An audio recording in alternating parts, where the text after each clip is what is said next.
Exemplo 5.1. Nas figuras 5.3a até a 5.3c, uma ou duas forças agem sobre um disco metálico que se move sobre o gelo sem atrito, ao longo do eixo X, em um movimento unidimensional. A massa do disco é 0,2 kg. As forças F1 e F2 atuam ao longo do eixo X e tem módulo F1 igual a 4 newtons e F2 iguais a 2 newtons. Então você tem o F1 igual a 4 e esse F2 aqui igual a 2, e isso é o módulo, tá certo? Muito bem. A força F3, por sua vez, faz um ângulo θ igual a 30 graus. Então tá aqui, ó, tá meio difícil de enxergar, vou desenhar em vermelho aqui, ó. Ela tá aqui, ó, fazendo um ângulo θ igual a 30 graus em relação ao eixo X.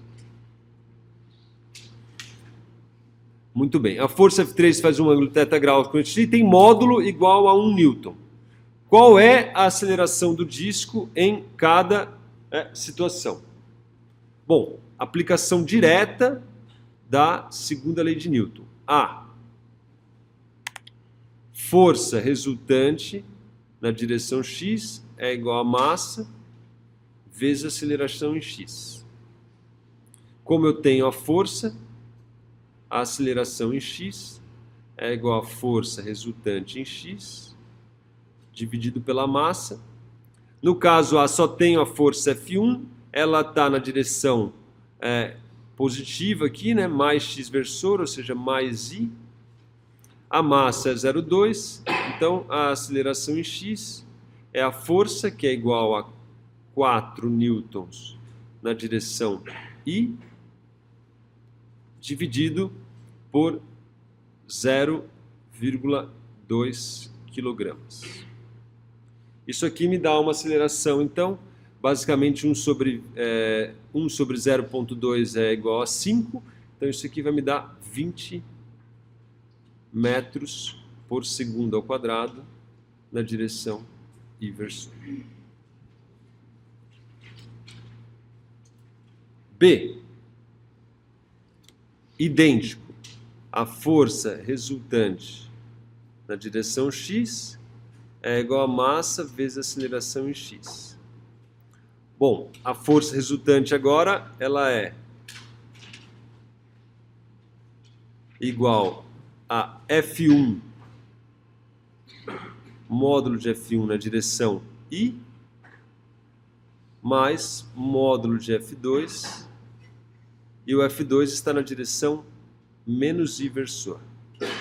Ou seja, a força resultante na direção x é igual a 4 newtons na direção i mais 2 newtons na direção menos i, o que me dá então uma força resultante de 2 newtons na direção i, na direção positiva, tá certo? Consequentemente, isso aí, 2 newtons i, é igual a massa vezes a aceleração em x, o que implica que a aceleração em x é igual a 2 newtons sobre a massa, que é 0,2 kg, na direção i, ou seja, isso me dá então uma aceleração igual a 10 metros por segundo ao quadrado na direção i. O item C, novamente fazendo uso da lei de Newton, a força resultante em x é igual a massa vezes a aceleração em x. Agora a força resultante em x, ela tem o F2 na direção menos i, e ela tem uma componente de F3 na direção mais x. Então vamos olhar essa componente aqui, ó.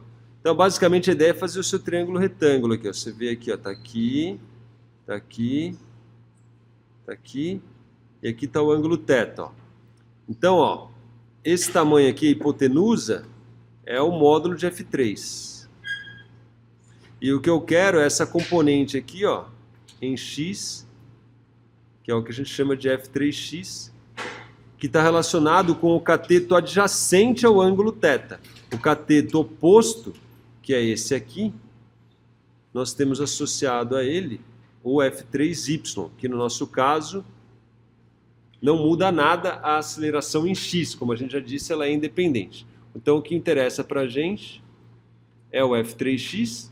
Se você se atentar como ele está relacionado ao cateto adjacente, então a gente tem que cosseno de θ é igual ao cateto adjacente, o módulo de F3x, sobre a hipotenusa, o módulo de F3, o que implica então que o F3x em módulo é igual ao módulo de F3 vezes o cosseno do ângulo. Então, essa aqui é a componente em x da força F3. Então, aqui, e ela aponta no sentido mais inversor, tá certo? Aponta para a direita. Então, eu vou ter mais módulo de F3 cosseno de θ na direção inversor. Fazendo as contas, F resultante em x é igual. O F2 é 2, então fica 2 newtons na direção menos i, mais o F3 é 1 newton vezes cosseno. O θ ele deu cosseno de 30 graus na direção inversor. Se você fizer as contas aí, você vai tirar então que essa aceleração é igual a menos 5. Não, isso é só a força resultante. Isso é a força resultante. A força resultante, se você fizer as contas, vai dar menos 1,13 newtons. Tá certo?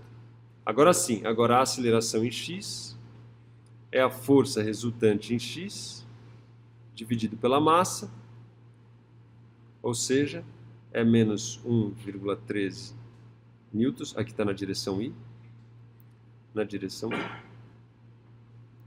sobre 0,2 quilogramas. Aí sim, então, eu tenho uma aceleração em x que é dado por menos 5,7 metros por segundo ao quadrado. Tá certo? Ou seja, como eu estou interessado na direção x, né, na aceleração no eixo x, eu pego e calculo a componente, então, do vetor.